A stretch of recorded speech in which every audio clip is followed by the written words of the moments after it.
Hello, it's me. I don't often watch television, and I wasn't really on television. I watched it actually. It was one of these catch-up things. There's a programme on Channel 4 called The Hunted, I think it was called. And it was about people going off the grid, and going on the run as part of an experiment. And they sent these professional trackers after them, see if they could track them down by ATM, using ATM machines in various places, smartphone signals, phoning families and things like that. I thought it was a really fascinating show, and could you really survive off the grid these days without getting caught? Which mentioned you, Mr. H, has come off Facebook, and how do you feel about coming off Facebook? In the beginning, Jimmy, it was a bit you do have these moments where you happen to be out with your good lady or whatever, and you think, that would make an excellent Facebook moment, and then you think, I've not got anything put it on now. Yeah. But my reason for coming off it was I found it didn't really work for me. The people as I was dealing with, such as yourself, my wife, extended family, I was in touch with them anyway. Yeah. What did I really need to update and let somebody I once went to school with 20 years ago? What's pointed? But I'll be honest, I don't miss it, but it didn't work for me. Yeah. It does work for other people. And another question for you: do you think you could survive or going on the run without all this smartphone business and all that? Ironically, my phone just texts. Yeah. It all actually depends. If you're just going to disappear, you're just going to disappear and don't get in touch with anybody, family or anything. It would be difficult because what you're going to do, carry a sack full of money around with you. Well, that's it. How are you going to earn money? I suppose that's the only thing. I suppose. No, we'd all laugh at this is drifter, big muscly drifter that goes and works for churches and stuff like that. And sorry, it's a funny image that I don't know. But end of the day, it would be difficult. I mean, some people have done it, but not in modern times. I'd love to go on that show, me, and just ditch my phone, and I don't really have any much family anyway, so that wouldn't be a problem. And so just go off and just do one, and see. Do they use like CCTV? Yeah, they use facial recognition and all this. But apparently somebody said that facial recognition technology is still in its infancy. It's very also expensive, Jimmy. I mean, how many times do you see it on something like Crime Watch? Yeah. And they say, these two men have held up a petrol station, and when you see this grainy image, it's like some company made it of plasticine, isn't it? It could be anybody just in a fluorescent jacket. You know what I mean? And then some twats drawing it on an Etch-a-Sketch. Yeah, so if you don't know what an Etch-a-Sketch is, it's what we had instead of iPads. Yeah.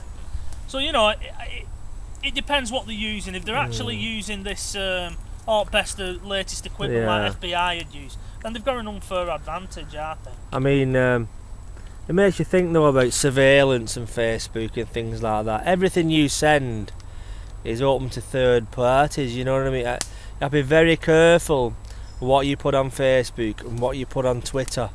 And people are knowingly just giving their lives away to people. And they even can use things against you, like with the pages you like. Yeah. They're very, very clever. Like, I don't know if I've told the story before, but I have these dark periods, and I had a dark period in my life where I wrote after my name, Jimmy O'Neill or whatever, R.I.P. on Facebook, and the following morning, which was fucking useless anyway, the police came knocking on the door. They said, "You know what this is about, don't you?" And I kind of like twigged that because I'd wrote R.I.P. on my status. We've had a lot of concerned calls about you. Everybody knows I'm fucking nuts, like.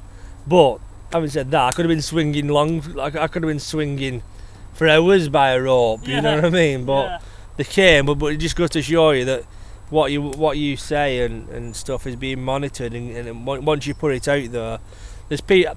I'm actually quite surprised I've never been jailed for some of the stuff I wrote on there. Jim, regarding that one, it was you probably thought all the time, idiots, but just be thankful. I mean, you remember that one where they was egging somebody on to commit suicide? Well, online. So you've been lucky in a roundabout where people have been concerned for said. I'm worried about it. it's a humanity is a very dark thing, isn't it? And I think the internet brings out the dark side of people. You know, there is this kind of seam of perversion and filth and just cruelty. At the end of the day, Jimmy, just be thankful. I mean, and this goes out to anybody, no matter how bad a relationship you're in. There was a case recently, wasn't there, of that girl who talked her boyfriend into killing himself just so she could be famous. Is that right? Yeah. Yeah, she helped him. Like, it wasn't assisted suicide, it was actual, you know. What do they call it, murder? That? Well, yeah, because she's egged him on. I didn't know about that. I mean, what sort of sick person does a trick like that just so she'll be famous? The price of fame, Roy. People pay, what will people do to get like recognition? You know, perhaps stand around the fire. But we don't really do. That's not really right because we don't. I think we like the sound of our own voice. There's no denying that. But we feel we've got things to say, so we're not strictly after fame. You know, we don't massively plug this website. It's nice that it's just got a few select members that are intelligent. Well, isn't it like anything else that when you get if it become really popular, would we then become unpopular because it'd be cool for them not like us? Well, end of the day, if some fucking TV producer saw this and said, "Hey, I can make you into a viable concept," whatever, your subject matter would change. There'd be no swearing, you know, but it'd be better camera handles, granted, but the subject matter would become like, yeah. So what do you think of Philip Schofield's hamster? You know what I mean? And so it would just become like banal shit.